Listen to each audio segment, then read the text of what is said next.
There was nothing else at all in the whole world but football.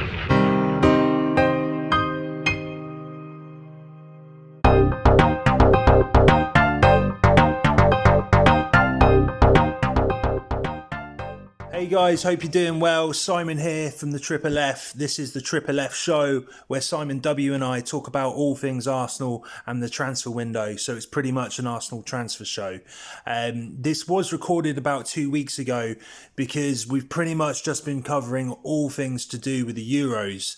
Now that there's a little bit of a break in between, it's given me an opportunity to post this and a bit of a break from all things Euros, just to sort of break things up and give you something a little bit different. I hope you guys enjoy this. I think it might seem a little bit out of date because it was 2 weeks ago. However, it's still a good chat and still a lot of the stuff is really relevant. So I think it's quite a good chat that Simon W and I had. Hope you guys really enjoy and take care. Thanks again for listening to the Triple F. Bye-bye. I'd like you to just explain about Aouar because I saw that message you sent me. And I've just had a quick look as well, and I can't see any links to Aouar. Are you being a wind-up merchant here, or is there? There's always an Austin Aouar link. Apparently, he's the next coming. I think that the fan base are excited about the lack of money apparently that all clubs have, and the fact that his price, according to various media reports, his price has dropped. I don't know if that's actually, again, we're dealing with this swirling of paper bullshit and all the social media people weighing in. There's been lots of reports, and I say that in inverted commas, about the price dropping. And if we can get him for around 30 million, there's people who are, jumping up and down on that. I sent it to you because I know that you're absolutely in love with this guy and you think he would revolutionize us and have us in the Champions League in half the season. I think he could be played next to Partey. He could be played in advance of Partey, and I think those are the two most important positions for us. Is Partey's left-footed cousin who's going to play next to him to give him a bit more freedom, who's going to sit, and that's not Aouar. And then is Aouar a 10, or does he sit in that sort of number 8 role, and are we going to be looking to play a number 8 role? And then, of course, we're wrapped up with the whole piece with Odegaard, yes, no, Neves, yes, no, Bissouma, yes, no, and that's going to run all summer. We're not going to get any quick action here, unfortunately, because the Euros start today. And that's the reason why I've been a little bit concerned about the lack of activity, even outgoing. It looks as though Xhaka is going to go. Probably for what he's really worth. I think people were jumping up and down saying 25 to 30 million. No, I mean, yes, he's an international captain.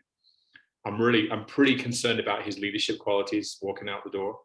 Thomas Partey is not that. He's not. We didn't sign him to be that. We signed him to be a player who can lead by example.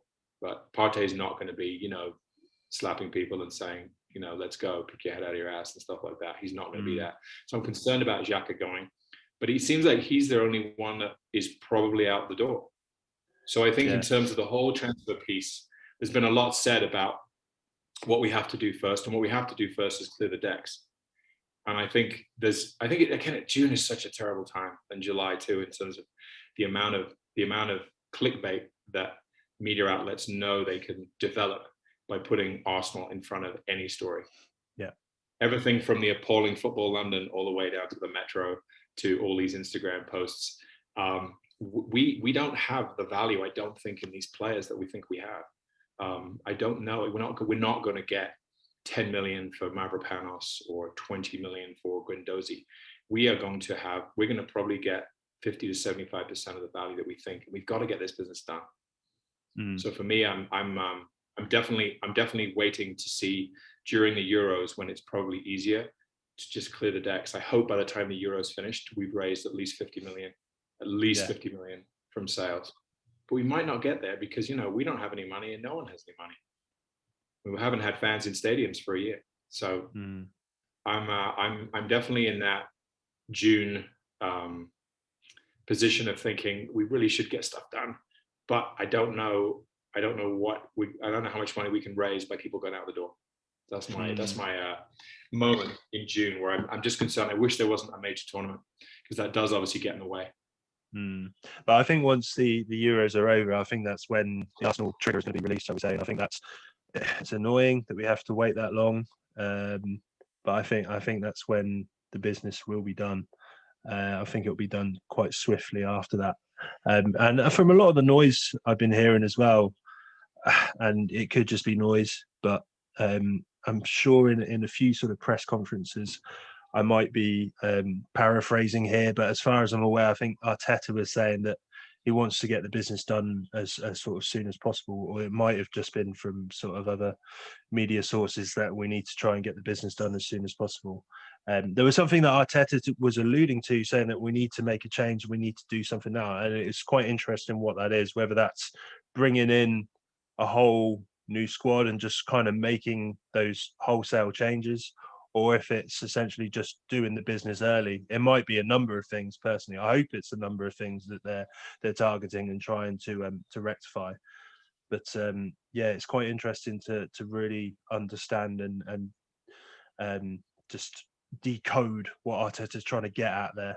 But yeah, but I think just sort of going back to your Xhaka kind of statement there, where it's going to be interesting who we replace Xhaka with, and to essentially fill that hole of a leadership quality that we'll need once Xhaka goes. Because yeah, we can criticise his qualities until the cows come home. There is a lot of deficiencies there. He's not the most mobile. He's not the most agile of players, and he's pretty slow as well. So in that in itself is, you know, that's an issue. But what he does bring is leadership, and what he does is 100% every game he plays in, he gives it absolutely everything.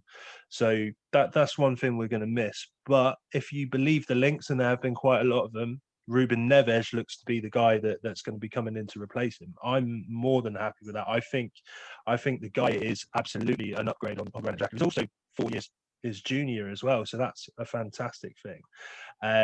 And I honestly think Neves even brings you even more leadership qualities than what Xhaka does, because for Granit Xhaka, sometimes the line between being a man and being a captain are quite blurred with him. I think Xhaka believes putting your hands around somebody's throat and you know, showing his masculinity on the line sometimes means telling the fans to F off and whatnot. I don't think Neves will do that. I think Neves knows that just playing the game to the best of ability and giving it all on the line and shouting and just telling the rest of the team what to do and just absolutely grilling it into them what they need to do and what they need to do in order to win the games. I think that's what Neves will bring. So I'm quite excited. But again, it could just come down to peg talk, and I'm worried that that it doesn't materialise. So I think in terms of Xhaka, he's 29. He's got a year left on his contract. I know 2 years. I think it's time to go. Either we sign him and we have another large contract on the player that we're looking to struggle to. You know, I hate to say Aubameyang, but we can get to that later. But we know we have a player that will be shackled to the contract. So it is time to go. Neves. I mean, we have to think of, in my opinion, Thomas Partey is the jewel in the crown. Yes, we haven't seen enough for him, but he is the player that you build a team around. And I can't believe I watched some material online recently where people were going through the entire squad and sell or keep. I think it was the boys at AFTV, and they're like, Partey, I'm like, what? Why are you even putting him on the list? Why would you even, what? Yeah, okay. So I think we're agreed on that. So Partey is the guy you need to build the team around. Partey, for me, his best strength is breaking up play and driving or passing. So what we need, I think, next to him, and I love Neves, and I think we should buy Neves, but I don't think that we need another player who wants the freedom to move. We need an out-and-out, disciplined, sitting midfield, holding midfielder, and that's why I the first player I wanted to sign. Yes, but he and Partey are going to have to really work together and not elevate and not go forward and then leave spaces. Neves can, but Neves also does drive. If Neves is able to play that role, then yes. The reason I like Bissouma, and I don't know about Bissouma, I don't know if the club's as high on him as we initially thought, is Bissouma knows his role and is happy with his role. Can Neves be told what to do? Of course he can. But I love his dead ball work. I love the free kicks. I love the passing he can put together. He's definitely even a better passer than Xhaka. My concern about, and he's 24, my concern about him is that Wolves have a new Portuguese manager who's going to say, Neves is a national team starter. I want to keep him. That's why another reason why I'm concerned about Ancelotti and not Zidane being the boss at Madrid. He'd be insane. He would be crazy to let Odegaard leave. The same way I hope that the new guy Bruno, whatever he is, Bruno Laga, I hope that he is open to letting Neves go. I hope that Neves we can sort of get him out of Wolves, because I think he'd be fantastic. And in terms of Xhaka's leadership qualities, I mean, Kieran Tierney will be appointed captain, I guarantee it, on July 1. I think there's possibly a respect piece to do with Aubameyang, but I think Tierney will be appointed captain. He should be. He'll probably have a great Euros. Hopefully everyone is safe and doesn't get injured, but I'm not worried about the leadership part so much, but just it is time to let Xhaka go. It's a smart decision. I just wish it wasn't the first thing we were doing. I wish we had somebody else signed on the dotted line before we let Xhaka go, because we probably have a month now at least thinking, great, we've lost our essentially vice captain and driver in the midfield who's coming in. And that's the problem with the summer is, you have those moments where you can't buy everybody first and then start to sell. You've got to generate some funds. I think Arteta is trying to drive, and I believe it's something that he picked up from Pep, and he's trying to drive this idea of revolving the squad as much as possible. And I think just having that reliance on squad rotation is quite a big thing for Arteta. And I think Xhaka just isn't happy to play that role. And I think I wouldn't be surprised if a lot of the drive to getting out of the club is coming from Xhaka's camp. And I think Xhaka essentially just wants to move on, and he's not happy at Arsenal anymore, and I think he wants a new challenge. And if that's the case, we also have to look at it from an Arsenal perspective. Do we want somebody at the club that doesn't want to be here? I wouldn't want to sort of be happy with that. I think we should try and move it on if we can as quickly as possible. Would be great. Yeah, and I think the slower pace in Italy will suit him well. But this, getting back to the point about Arteta, I hope Mikel Arteta really thinks about our schedule for next season and our fixtures. We don't need to do that. We don't need to rotate for the sake of rotating. We just don't. In an economic climate like this, it's actually, that's why I was so incredibly excited on the last 5 minutes against Leicester when Gareth Bale, bless his little heart, popped up and scored that winner and put the Spuds in the conference, because we can trim our squad to 22. And we can offload a lot of non-homegrown players. We will be in the League Cup. We'll be in the FA Cup. And that's it. And that actually is fabulous. The difference between being seventh and having to pay more and stretch the squad and having the whole coaching staff going to Kazakhstan and Uzbekistan every week and playing Thursday, Sunday is massive to us. So Arteta has a really fabulous moment in his coaching career to start to rebuild, put in some pieces he wants, and he's working with a much, much, much reduced schedule. So I hope he doesn't do that. There's a number of things I hope Mikel Arteta doesn't do. And number one is decide that he's going to just, on a whim, flip a coin at 8 o'clock in the morning and pick his team like that. He doesn't have to. We need to bed in the Gabriel Saliba if it's going to be that centre-back partnership. We need to bed in Thomas Partey and whoever. We need to give people like Pepe more time. We need to have, if we don't sign Odegaard, which I really don't think we will, we need to give players like Saka, who I think we will play at 10 at certain points, Saka and Smith Rowe, time to play in those positions. We don't need to rotate. And I think one of the things that, one of the stresses from last season, you and I talked about this, was like, is the lineup out yet? Okay, what the heck's going on here? Is Pepe going to play 9? Are we going to have that ridiculous false 9 in the semi-final? This rotation for the sake of rotation, and frankly, copying everything that Pep Guardiola does has got to stop. We don't have the playing staff. We don't have the quality. It didn't work. Doing that in the semi-final against Villarreal was one of the most ridiculous things I've ever seen as a manager, from a manager and coach. Trying a system that they probably practiced on the training field, the false 9, because Pep played it the night before. And that may not be the whole reason. But anyway, I think the rotation thing needs to stop. We don't need to. I'd love to see us develop a back four. And of course, as an Arsenal fan, you say the term back four and my eyes start to get misty. We need a back four. We need a back four that knows how to work together. And if it's new right back, Tierney, Saliba, Gabriel, fine. Let them play. Let them learn together. Let them practice more together. Even play them in the League Cup and the FA Cup. We're going to find actually that next season's the pace is going to be much more enjoyable, because this season was crazy with the congested schedule. It's like there was a game every 3.5-4 days. Thank goodness we might actually play a 3 p.m. Saturday game. We haven't done that for years.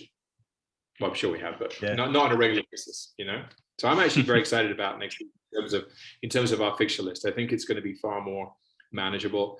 And again, it takes a lot of excuses out of Arteta's locker. He doesn't have the congested schedule. He can play people together in combinations, which is essential to building team chemistry and building their skill set. I hope we do that.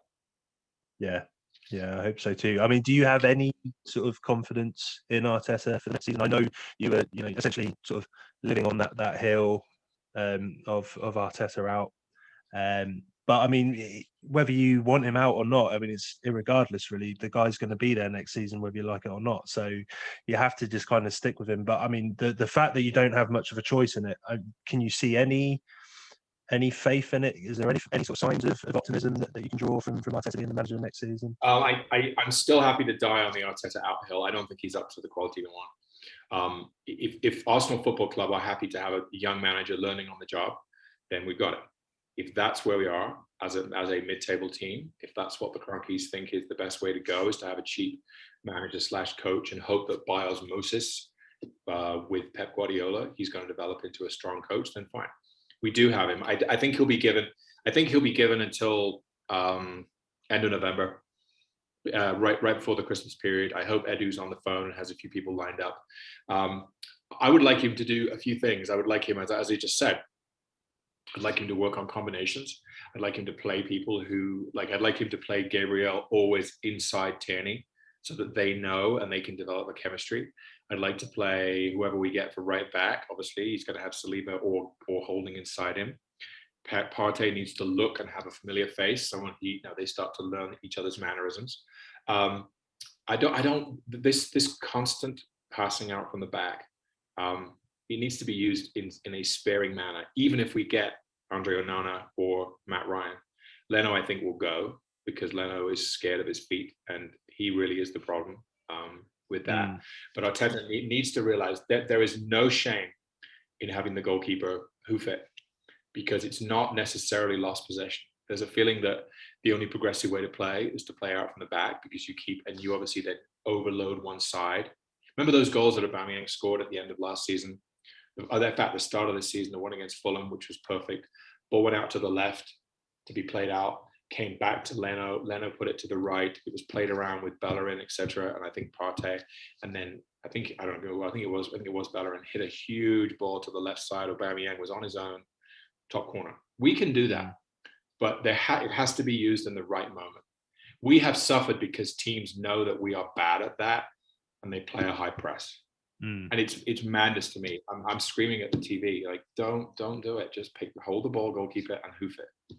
There are times when we have been made to look foolish because our vulnerabilities are so freaking obvious, and Arteta is so stubborn. That's one thing. And secondly, I just hope that he can work on a system. Let's practice the 3-5-2, and then let's practice maybe a 4-3-3, and leave it at that. Don't mess around with false nines on the morning of the semifinal. Just keep it simple. KISS, keep it simple, stupid. Just have a nice, consistent way to play. And again, upgrading the squad. I think if he does get the players he wants, I think he's got more chance for success. I am skeptical about that, but that's a whole nother story. But again, do I want him out? I don't want him out now. But I think, if the Kroenke family are going to invest, which it's questionable, if they invest 100 million, then that's his 100 million. And he's getting in his players. So I think if they invest, we are going to be stuck with Arteta for a longer period because from a business point of view, why would you give an outgoing CEO funds to invest and then know that you could potentially fire them? Because they don't think like football people. They think purely like business people, which again is one of the larger issues. And I think for them, if they invest in somebody, be it Arteta, and then they allow him to invest in other resources, players, you have to give that time to work. But I think the threat of relegation may change their mind. Like finding out as much as you can about clubs you've heard of and those you haven't? Then come check out The Magic Of, where we delve as deep as possible into the rich history of weird and wacky clubs all over the world. For me, what gives me a little bit of hope is that if you look at it from December, and I know the season doesn't start in December, I know the season starts in August, but from December, the if you look at the table, and I know it doesn't work like this, I know there's a hell of a lot more games, there's a hell of a lot more variables to factor in, but we would have ended up third had the season started in December. I think that just goes to show you how awful that first half of the season was, and how much of a huge impact that had on our season altogether. That terrible run of games. Obviously it had a lot to do with Arteta himself, but I think there was a lot of mitigating circumstances going on behind the scenes. And I think the fact that Ozil was there, I think Socrates, also Mustafi and Kolasinac were there. A lot of people that players that I don't think necessarily were happy behind the scenes not playing and being on the bench all the time. I think that was going to be unsettling, and I think that's, I think that had a major impact and a major detriment on the squad. And I think that as soon as they got out of the club, as soon as we moved on from that, as soon as we brought in Odegaard, as soon as we started playing as a number 10, that was when an upturn was had. And I think, if we are to just sort of follow that lesson and just sort of learn from that and not make the same mistakes, not keep the same poison in the squad, I think it looks quite optimistic for me, and that's where I'm having my hopes on at the moment. Yeah, I blame Jamie Vardy. That goal against Leicester, that game we actually should. Again, I think another thing to think about. Again, I've run all these numbers. Is if you look at the VAR, we are -9 in terms of if you look at the VAR table of how teams fared with the system of VAR, and of course, if you have a certain standard, if a toe is deemed to be offside according to the rules, then it's offside. Okay, so I'm not, but like we were literally -9. We had one goal against us overturned, which I think was the first minute against Villa in that home game when we got battered. After that, it was penalties that got given against us, penalties we didn't get, goals, the number of goals we got taken off. There was one against Wolves to go up 2-0, one against Slavia Prague, which we actually managed to, but it just got annoying. The VAR piece was big. I do think we had some poisonous elements in the squad. And again, you have to remember, we had a young manager learning in really his first season. Let's not be fooled by the shortened season when COVID hit and then the FA Cup run after that. Because we had Aubameyang, one of the top 2 or 3 strikers at that moment in the league, who just got hot. I mean, that FA Cup run, those games against Man City and Chelsea, it was him. And he won that FA Cup, not Mikel Arteta. And I think we all got a little bit ahead of ourselves there. I think that shot of Arteta holding up the FA Cup was very intoxicating for us, and we thought, hey, here we go. And unfortunately, it really wasn't him. And one of the things for me that was a little bit concerning for him, for the club, is that the moment Aubameyang stopped scoring, he didn't, and we didn't have a plan B. We just didn't. And no. if we look at, again, it is such small margins. If we hadn't had the double, I can't believe I'm going to say this, the double done over us by Aston Villa, Wolves, and Everton. That is 6 games that we threw away.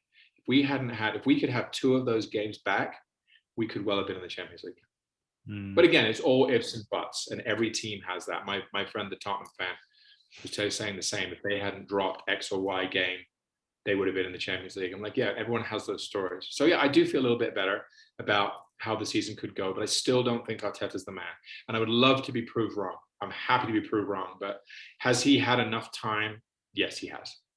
And to say that last season was a difficult season because of the fixture congestion, yes, it was, Mikel. It was for everybody. But the fact that we would get the team list an hour before the game, and frankly had no idea what sort of formation he was going to play, was concerning. It should be obvious what we're going to do, and it should be obvious that Pepe is going to play either left or right. It should be obvious: is Saka going to play left back? Is he going to play right wing? Are we going to play a false 9? Are we going to have a 9? Is Martinelli ever going to play? Questions like that. It's all a bit random. And yes, there's a lot of armchair quarterbacks and people who think that they know more, and I'm sure we both fall into that category. But for the love of God, it's not that difficult. It's really not. It's an 11-person game, 11-man game. It's a very simple game that's only complicated by coaches. And I think Arteta is guilty of making this game far, far too complicated without the playing staff. We don't have the fullbacks that Man City have. As soon as the ball goes up, they pull in. We don't have that. We don't have the level of player, and I think the intelligence of player to make that work. And I wish he would stop trying to be Pep Guardiola. Yeah, I think we're in the same boat in terms of how long we give Arteta. I think we're going to have to give him up until December. And if things are, where we were last season, if we're starting to see the same mistakes appear, if we're starting to see us in 17th again, then it's we have to let go. And this is something that I really hope KSE and the board, they learn on the Unai Emery mistake, because I think just allowing it to drag on, there were so many games where the trigger should have been pulled, and we let it just drag on for far too long. And I'm hoping that isn't going to be the case again with Arteta. But you mean Unai Emery, Europa League Cup winner? Yeah, well, the guy belongs in Spain. He's a genius. I've got a Sevilla friend that comes onto the pod quite a few times, and his idea of Unai Emery is completely different to ours, my friend. The guy is Johan Cruyff in his opinion. So it's yeah. Yeah, I think and honestly, anybody being the manager after Arsene Wenger was never going to work. I mean, talk to Bruce Rioch. It's David Moyes all over again, really, isn't it? Yeah, I mean, Brucey Rioch. I mean, he signed Bergkamp. He changed the direction of the club after George Graham, but it was never going to work. You just want someone who's a stopgap. Yeah, you're right, David Moyes. Yeah, I mean, poor guy. I mean, he's definitely found a home in East London now, hasn't he?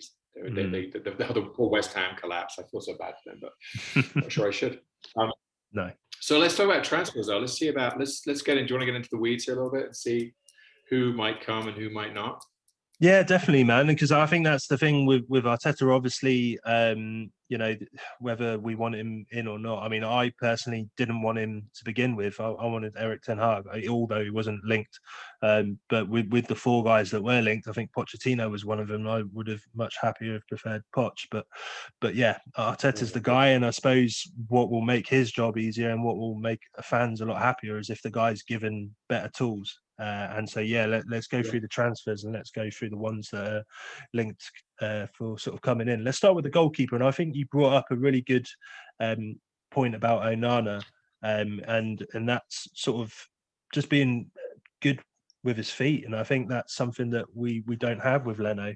And what's also good, like you said as well, sometimes you just need to hoof it long. I think hoofing it long is very much important. But if we can do that, almost similar to what Edison does, is to do it with precision, then I think that's also a great tool. And I think what Onana does is exactly that. The guy is excellent with his feet, and he often goes long as well, but he finds his man. And I think that's something that we could really benefit from. And the guy's solid as well. He's a unit. And he's a brilliant shot stopper. So I think he is levels above what we have with Leno, and I'm more than happy to see him come in. I think what kind of more or less sort of epitomizes how good Onana is that Schneider came out in an article not long ago and said that Onana should be looking to go to Barca and Real Madrid because he's that good.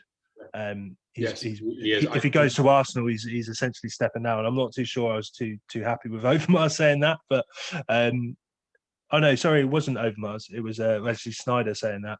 I wasn't too happy with him saying that, but he's kind of got a point. Well, he is a massively declining asset. They do not want him on the books. He is not wanted at all. The ban has been embarrassing to the club. I was reading a translated report from Dutch, and I'm sure that you have some perspective being where you are, but Onana's fabulous with his feet. He's vocal. He's a great shot stopper. Doesn't catch the ball as much as I would like, but that's the way goalkeeping is today. We have to think about Leno, though. I'm not sure that Leno's market, as we talked about before, I don't know if we can get as much for Leno as we think we can. I would like Leno to go for 15. That's probably low. That is low. I'd like Leno to go. I'd like us to sign Ryan to maybe a 2-year deal and then go get Onana. But this is the thing that's kind of bothering me at this moment in June is that the ban's been reduced. He's interested.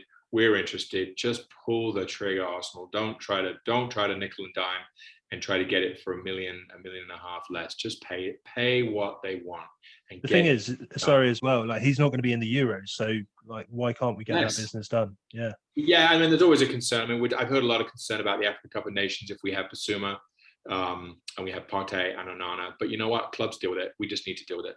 It's okay. It'll be 3 weeks, and we will have Matt Ryan. But let's just go get Onana. I mean, the fact that his ban was reduced is fantastic. It does increase the value slightly. I'd have been fine getting him if he couldn't play until February. But now, actually, he can train on September the 3rd, and then he'll be able to have 8 weeks of training, and then we can have him in goal in early November. But let's just go and get him. Eddie, I don't know what you're doing, mate, but just go get him. But I do think we should sign Ryan to a two-year deal and see how he is. And let Matt Ryan know that he's going to play. He'll play August, September, October, and then it'll be open season. And hopefully he doesn't get injured, because that boy Runnison looks like a cat on ice skates. I'm not quite sure I want him. He's yeah. They're less said about. You should never have to play. Yeah, you should never have to play. You should never be relying on the goalkeeper. But we do have, what's his name, Henry Okonwo, Okonwo, who is our captain goalkeeper. He looks quite sharp. I like him. Mm-hmm. Yeah. So I think goalkeeping. I mean, the business is there to do with goalkeeping. I just wish we could get at least one position nailed down, because it just adds another thing to Edu's to-do list. I'm not quite sure when he's going to get started on his to-do list, but now will be a really good time. Like on Facebook, follow on Twitter, subscribe to YouTube, do all that shit, please.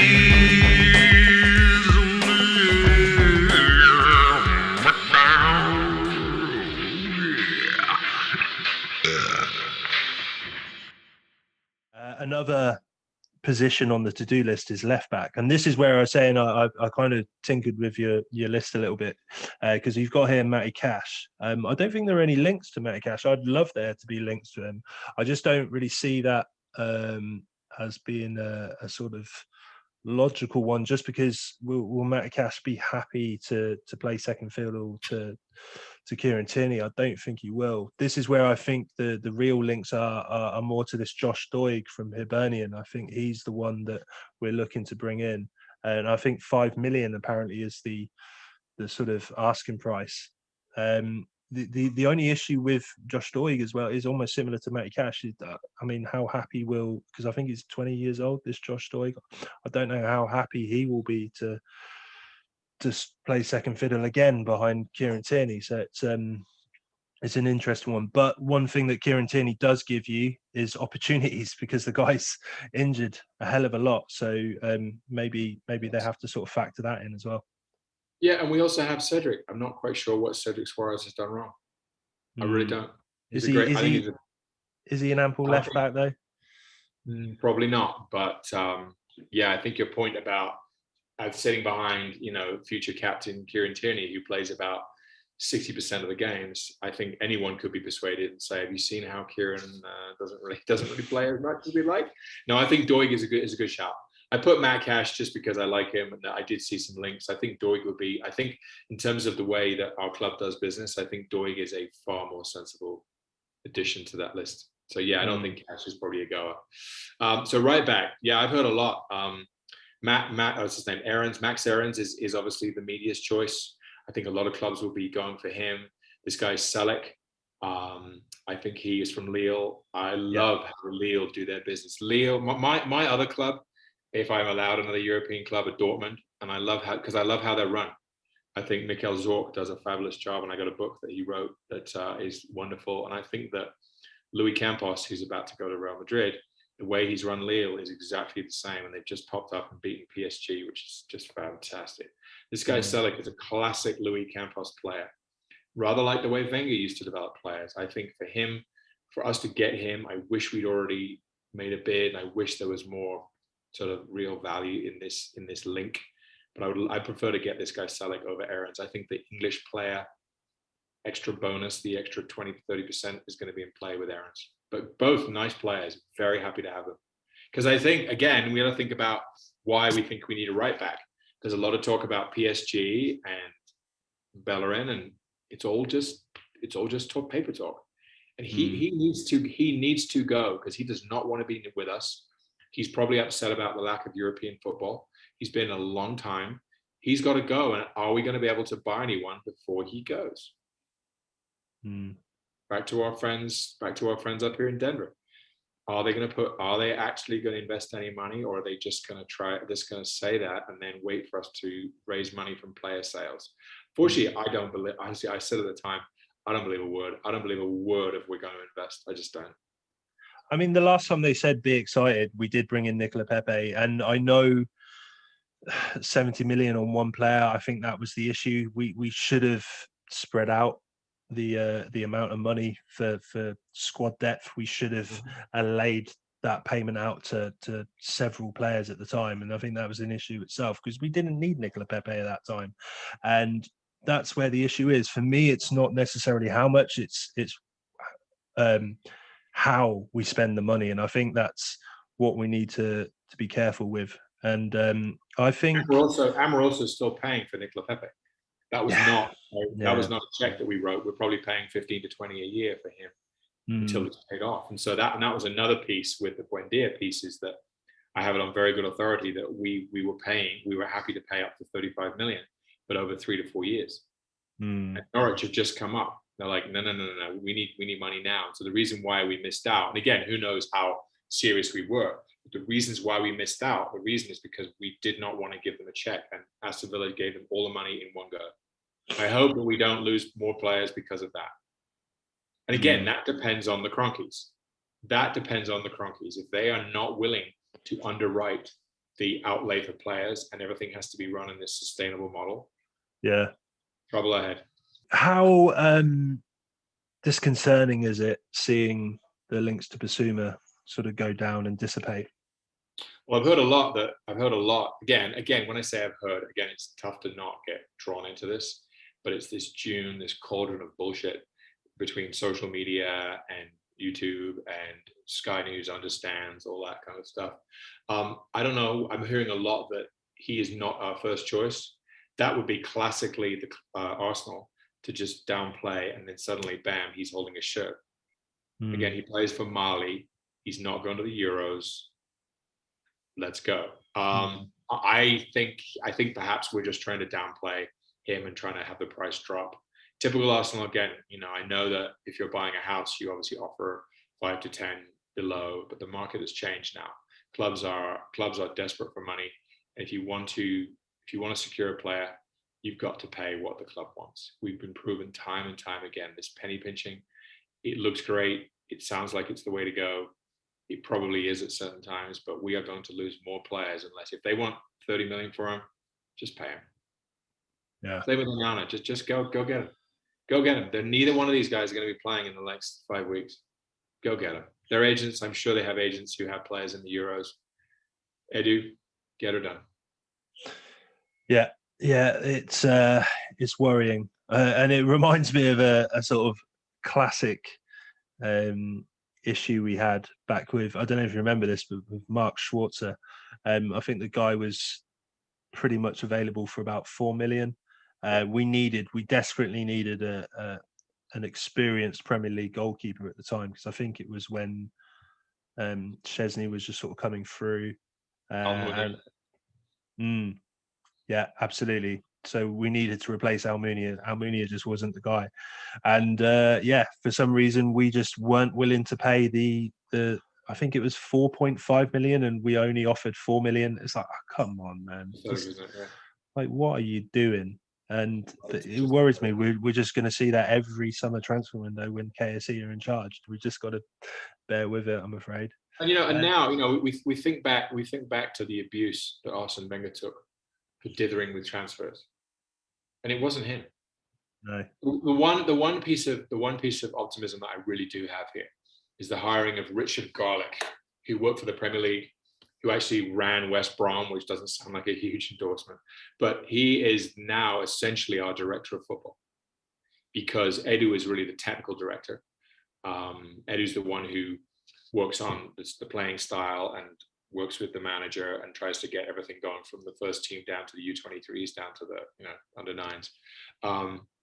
But Richard Garlick is a guy, I think there's always a guy I want at Arsenal who can pull the trigger. I thought it was Huss Fahmy who left and wasn't really the guy. I thought it was Sen Leahy, and he made himself very wealthy through taking backhanders, I'm pretty sure, with the Pepe deal. But I just want someone who's going to be that decisive contract. agreement, working with clubs, has a strong Rolodex on his desk with all the big European clubs and has contacts. Richard Garlick should be the man, and I'm happy that he's in charge. I was really hoping that by the time we hit the Euros, we'd have had at least one player signed and at least 3 gone. So I don't know, but I'm holding out hope for Richard Garlick to be a changing of the guard in terms of getting our business done and getting it done decisively. Yeah, no, I've got big hopes for Garlick as well. I think he's just that appointment alone, just the fact that somebody's coming in that kind of role, that gives me a lot of hope, and I think Absolutely. that's something that should essentially work. But as a lot of things happen with Arsenal, they don't tend to. So yeah. What about this guy Sander Berg from Sheffield United? I wasn't very impressed when we played against him. Functional, okay. No? Yeah, I mean, I've seen some sort of pretty footwork videos of him on YouTube. Yeah, I mean, I wouldn't be massively hyped if we were to bring him in, but at the same time, if we are sort of bringing in that kind of profile, because I think he tends to sit deep a bit more, and that's the kind of player that we need. Like you say, we need an anchor for Partey, and that's where I believe I was looking as well, because I'm pretty sure I've seen it with Neves. He gives you defensive qualities a lot better than what Xhaka does. I think his defensive stats are really good, so I think he will, if he is to be brought in, he will sit deeper and he will be that foil for Partey to push further up the pitch and to do his thing. So for me, I think this has only sort of happened a couple of weeks ago, because there were pretty much no links to Neves at all, and it's really just sort of emerged in the last couple of weeks. But now, since those links have emerged, Neves is my guy. I really think Neves is the best one. I've jumped off the Aouar train and I'm now on the Neves train. And I think that's I think that's where we should be directing our energy at the moment. Yeah, I think he'd be great. I think the Berg thing is great, but the amount that they're holding out for allegedly is ridiculous. I mean, if Basuma's out there I put 20 here, but if Basuma's out there for 35 million, 30 million, and Berg, they sort of want the same price, I'm like, no. Sorry. But I get it. Sheffield United, they have their parachute payment. They've got an asset they know clubs want. If they can have their, I don't know what the parachute payment is now, probably at least 50 million. And they want to add Berg's price to that so they can pop straight back up. Check out Under the Floodlights, where guests come on to talk about their favourite players or managers. We have episodes looking back in history and shows also focusing on those playing the game right now. It could be your choice of player that goes under the floodlights. I think our midfield, so one more thing to think about here, and this is a big question. I know we're going through this really about transfers in, but let's talk about the elephant in the room here, lovely old Joey Willock. What are we going to do with Joe Willock? Great question. What are we going to? So I think there's 2 questions here. What do you want to do, and what do you think we will do? I want to sell Joe Willock, but I think we'll keep him. I want to sell him because I don't think he's quite the right profile for Arsenal. I just don't think he's quite the right profile for Arteta either. I think he's more of a number 10. I think he's very similar to Aaron Ramsey. We just don't play in that way. And I think with Willock, he was perfect for Newcastle, and I think Newcastle is his level. I don't think Joe Willock is of the level of a team that's trying to break into the Champions League. I call it delusion. I know it is, but we need to. That's where we need to be as Arsenal Football Club. And I just don't think with Newcastle. I just don't think with Willock that's where we're going to be with him. And as well, I think if you think about it, the sort of number 10s that we had last season are Emil Smith-Rowe and Martin Odegaard. Joe Willock is number 3 on that list every time. Joe Willock is behind those 2. I'd actually even put him at 4 because I think Bukayo Saka is a number 10 in the thing as well. Absolutely. The thing about Willock is I have to agree with you. I think, and there's obviously a couple of examples here that are very, very easy to trot out. Mainsley, we could have sold Mainsley for 30 million last year to Wolves, and we didn't. Just wasted a lot of money. That really was one where I think that the value was incredibly high at the moment. And I'm tired of, but I'm also tired of people talking about Emi Martinez. Oh, we should have kept him and sold Leno. Well, Leno, there were no offers for Leno. Leno wasn't, no one was breaking our door down to pay money for Leno. So we sold the man at the right time. That was, I think, well done. And I know that Villa had a decent season and good, they beat us twice. But I wouldn't say that that was a huge mistake. We got the money in, which was important.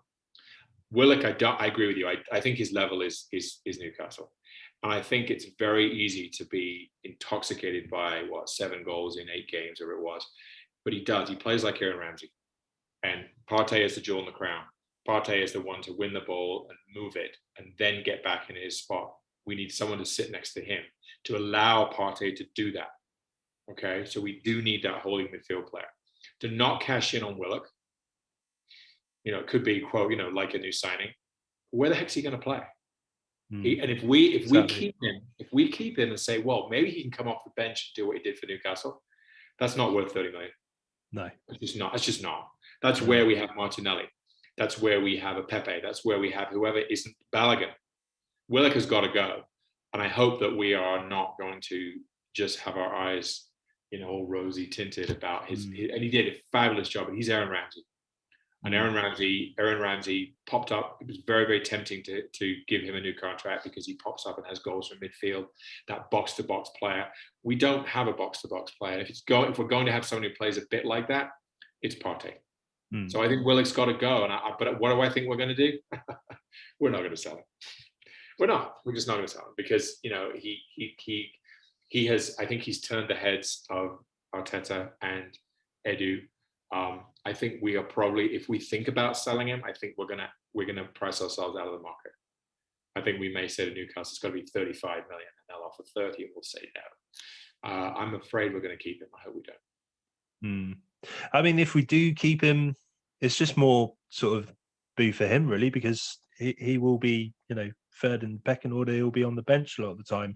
I think when we try to bring him in and play the role of a number 8 or even a number 10, which I'm not too sure Arteta is trying to do. I think we're going forward with Arteta. I think we'll more or less see a bit more of a 4-3-3, and that sort of midfield 3 will be more of a sort of flat midfield in a sense, where you'll see sort of 3, almost a number 6 and then 2 8s, a little bit like Liverpool did. And I think that's where we're going to be going. And then you'll also have the option of perhaps having 2 number 8s or 2 number 6s and then a number 10.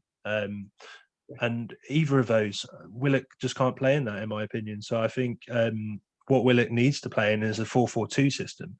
And like you say, the best to get out of Joe Willock is when you play that 4-4-2 and just bring him off the bench and he'll nick a winner. And I think that's why he did so well at Newcastle. And like you say, if we can get 30 million from now, we need to capitalise on that. And like you say, don't faff around accepting and trying to expect 35 million, because we're not going to get that. 30 million is an absolute steal for Joe Willock. So we need to be careful with that, and we need to take in what we can. Yeah, Joe Willock needs to be converted into either Neves or Bissouma. Do that by selling quickly and moving. I was just looking actually at the rest of the midfield. I was looking at El Neni. El Neni he's in his last year of his contract. We keep him. We let him run down. That's fine. Thanks for your time. It's been awesome. But I think Mo has an important role in case Partey ever gets injured, just to sit and talk about a player who knows his role and is quite happy just to sit and play, cross-field passes and 5-yard passes behind him. I think he's the perfect player in the right moment. All right, so there's our midfield. What about up top? Who do we need up top? What are we going to do with Laka? What are we going to do with Laka? I mean, at the start of the summer transfer window, I was under the impression that we were going to cut him loose, but I don't think that's the case now. I really think we're going to keep him. I don't know whether we're going to extend his contract. I've heard that we've offered, there was stories around that we were going to offer him a 1-year extension, which will make it a 2-year deal. I don't think he will take it, because I think he'll be able to find a 2-year extension or a 3-year deal from someone else. There is someone else willing to pay him to play. And as a 29, 30-year-old, you start to look at the end of your career, and it's all about length of contract. Look at Willian. Look at we got him because we offered him 1 more year than Chelsea and other clubs. We got him because he wanted security. Laka's going to be exactly the same. A lot of links with Atletico Madrid. I don't see it. That it strikes me as a step backwards for them. They've just won La Liga. They play relatively fast in terms of the rest of La Liga. I don't know. I think he's in a strong position. I think he's going to have other offers, and his agent knows it. I don't know why he would sign on for one more year, but I would like him. I'd actually like him to. I don't think we get a huge amount for him. If we look at, I don't know what Transfer Market has the website there has on his value. It's probably no more than 15 or 16 million right now. But maybe that's enough. Maybe we can translate that into someone else. Remember his role. The Boxing Day game against Chelsea when we brought in Martinelli and played Saka and played Smith Rowe at 10. Remember his role taking those kids through the winter and mentoring them and dropping off and receiving the ball back to goal, laying it off, having players run off him, which Aubameyang just cannot do. Very important role. Do we still need him to do that? Yeah, possibly. I mean, whether we keep him or sell him, I still think we desperately need a new striker in there. We need somebody that's clinical. For me, it's never going to happen. But my dream signing would be Andre Silva. I think the guy is the next big thing. But I can see him going to the likes of City. I think he would be the perfect kind of profile for Man City to replace Aguero. But I mean, if we could, absolute dreamland. But again, like I said, I'm dreaming with that one. But if we perhaps being a bit more realistic, this guy, Alexander Isak, for Real Sociedad, I like the look of him. He fits the bill. I think that's what we need. We need that sort of big target. And I hate to bring up his name because we've moved on from it, but almost Giroud, that kind of type of player, a big man, that can play up front, can link up play, but can also put the ball away. Perhaps Giroud didn't do that at times. Giroud would miss a lot of goals that you would, or sort of shots that you would expect him to put away. But I think that's what we need. We need a striker that can really sort of muscle his way up front and into the 6-yard box. And I think Isak fits that profile. So I'd be more than happy if we were, if the links are to believed. Apparently Edu's really keen on Isak. I'd be quite happy with that guy. It seems like a massive amount of money if any of the figures are to be believed. We're looking at 50, 60 million, and I'm just concerned again about our lack of ability so far to move players on. The level of value we can get for those players, combined with all quiet on the Western Front from the Kroenke family. But again, if you're doing business, if you're a company like that and you're in an open market, you don't suddenly say, "Oh yeah, we're going to invest 150 million." So I understand that they're very shrewd people, but it would be nice to have a sense that we are moving forward. But yeah, I think Silva would be fantastic. He's great. He's like a sort of Ibrahimovic style player. He's long, he's rangy, he's aggressive, he's tall. This link to Dembele, which we had a few weeks ago, I mean, I think his star is fading. He's someone that I think he's at Atletico. No, he's owned by Leon still, but he was Atletico. He barely played at Atletico. He's not someone I think who's really on the rise. He would be very much a sort of a Laka replacement, just a couple of years younger. Other than that, I mean, if you look at who we have here, I mean, Aubameyang is gonna play significantly better. That's a given for me. I'm not worried about him. Malaria free.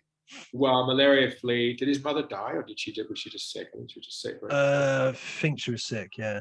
He had a horrible time with that. It was Saliba's mum that died. That's right. I think Aubameyang is going to play significantly better. Laka's going to be Laka. I think we're going to keep Laka if he wants to stay, and then obviously we'll get Balogun. But we do need one extra striker. We do need an established or just below established with potential striker, and that's going to cost a heck of a lot of money. That's going to cost us 40, 50 million. And so I hope that if the Kroenke family really say that they're going to invest, that they know what it's going to take. They have to put in 100 million of their own money minimum. And it's not going to happen overnight. And I think hopefully here's the thing, most of the players we're going for here, if we look at Selik, is he Turkish? I can't remember where he's from. Yes. Yeah. He's going to play tonight. Yeah, he is. Yeah, that's right. People like Bissouma and Onana, not involved in the Euros, just go get them. Neves is one who I want to have a very average tournament. So the value play is Yeah. reasonable. If Neves scores 6 goals and is that driving force and Portugal win it, then Can you imagine? yeah, that's not going to happen. But no, I think our squad. I mean, again, I'm only a little bit negative now because I want to see action after the season that we had. If the Cronkies have any sense of the fan base, then they really should have got moving and done something. And just spent the money, knowing that the money is going to come back. Trust me, they are worth significantly more money. But then again, the Colorado Avalanche are in the playoffs for the hockey, so they're probably more excited about that right now. They're playing home games up in Denver, and they've got crowds in, and so they're probably. And the Denver Nuggets, the other team they win, are about to lose, but they're in the conference semifinals. So there's a lot of things happening in Cronky world. We are not, as we know, the priority. I don't know. Maybe this is just me essentially going to get burnt again, but I do have hope. I do have hope with this transfer window. I do think we are going to spend money. I think we're going to bring in at least 5 to 6 players. I really do. But like I said, I've been burnt so many times with this, so I really have to take it with a big pinch of salt. But what gives me the hope is the fact that Arteta has come out in a lot of interviews saying that he wants to spend big, and he needs to spend big, and that KSE are backing him. He said that in quite a few press conferences, so that gives me hope. Also, Josh himself has come out and saying that we're going to back you guys and we're going to invest. It could just be false, empty promises. It could easily be that, but when they tend to sort of make that noise, whether it's done in the right way, it probably hasn't been done in the past. It definitely hasn't been done in the past. That's where we are, But maybe now, with a bit of a different sort of direction that we're going in with the likes of Edu and Arteta and then Garlic as well, as we mentioned before, it kind of gives me hope that it's got to be an improvement. It's got to be better. It can't get much worse than it has been in the last 10 years or so. This has to improve, and I think it will. I think we've hit our rock bottom. I think 17th last season was our rock bottom, and I think I'm quite optimistic that we're gonna head back up the table this year. I think another thing to think about is these names have been generated by the media, which means these names have been generated presumably by agents who want some activity. And is Ruben Neves really wanting to leave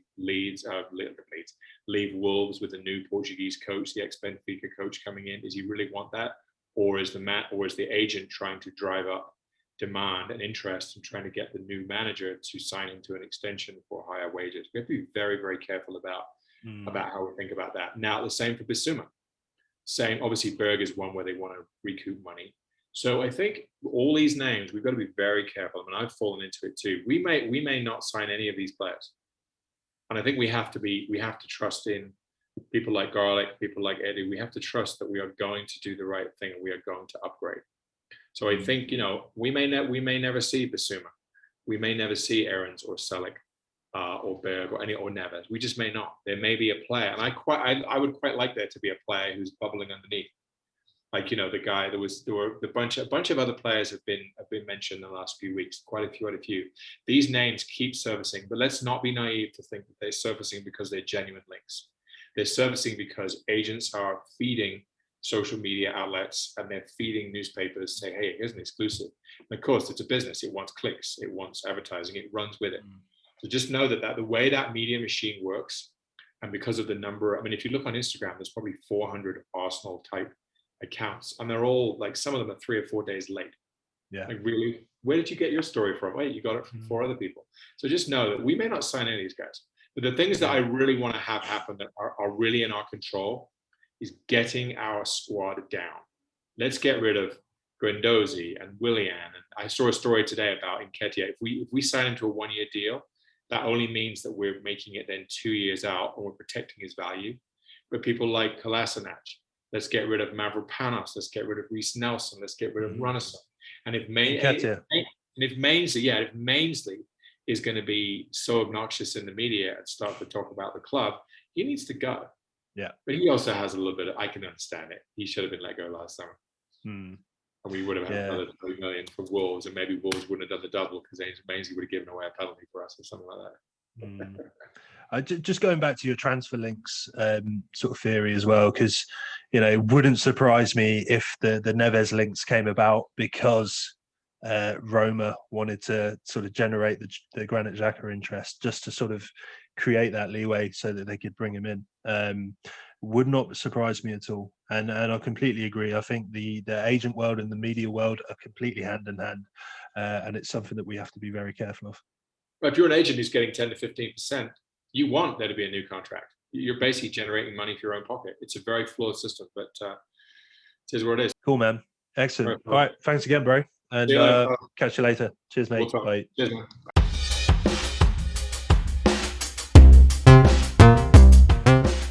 Thank you so much for listening to the Triple F. If you could please drop a like on our Facebook page, subscribe to the YouTube channel, and follow us on Twitter, that would be massively appreciated. Hope you're all keeping safe, and thanks again for listening to the Triple F.